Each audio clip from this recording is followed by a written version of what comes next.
There was an ammonia gas leak at IC Ice factory in Tuam Industrial Estate at around 3 p.m. on Friday.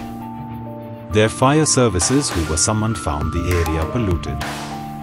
They immediately evacuated the people and attempted to dilute the ammonia. No one was hurt in the incident.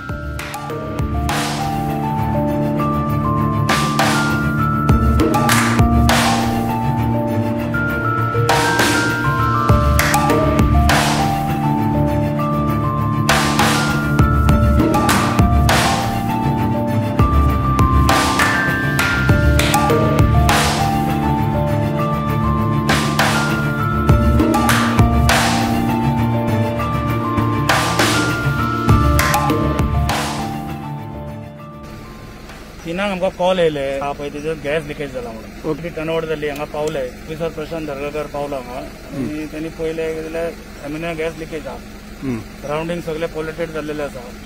Immediately आमी surrounding जे लोक आसा पळय तांकां इव्हॅक्युएट केले हांगातल्यान पयस चला म्हणून सांगले ओके आनी सायमल्टेनियसली आमचे हे जे आसा एमिनिया आसा एज पर रुल्स एमिनिया आसा पळय तो डायल्यूट करूं शकता आमी एक करूं शकना पूण मॅक्झिमम तो डायल्यूट करच्या खातीर आमी स्प्रेइंग चालू केलें एक आमकां 20-25 मिनटां लागली हे करपाक डायल्यूट करपाक स्प्रे करपाक आनी मागीर आमी भितर एंट्री जाले जाल्या उपरांत आमचे जे म्हजो जो क्रू आसा दोग जाण एमिनिया सूट घालून भितर गेले एमिनिया आनी क्लोरीन सूट घालून भितर गेले आनी पयले जाल्यार सिलिंडर आसा 350 kg जो सिलिंडर आसा ते सकयल्यान ताजो नॉब जो आसा पळय तो तुटून पडलो सो इमिजिएटली ओनर आसा पळय ताका विचारलें की कितें करूं शकता तो म्हणपाक लागलो की आपूण इंजिनियरांक हे केला आपयला इंजिनियर ऑन द वे आसा म्हणून आमी दुसरे आनी कितें पर्याय ना आमच्या कडेन म्हणून डायल्यूट जाता इतलो मॅक्झिमम डायल्यूट जाता असो केलो आनी ऑलमोस्ट आतां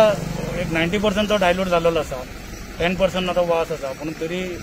आमची आनी एक गाडी येवपाची आसा तितूर आनी सराउंडींग मातशें स्प्रे करतलो सारको टोटल डायल्यूट जालो वास हांगासून गेल्या उपरांत मागीर गाडी जे आहा पळय ते भितर करतलो जे आसा म्हापसा जे आपयला हांवें म्हज्या हायर ऑथॉरिटीक इन्फॉर्म केला की एमिनिया लिकेज आनी एस्कॅम कोड प्रमाणे तेंच्यांनी म्हाका गायड केला की कितें करपाक जाय तें ओके सो ते प्रमाणे हांवें केलां आनी ऑलमोस्ट 90% कंट्रोल जाल्लो आसा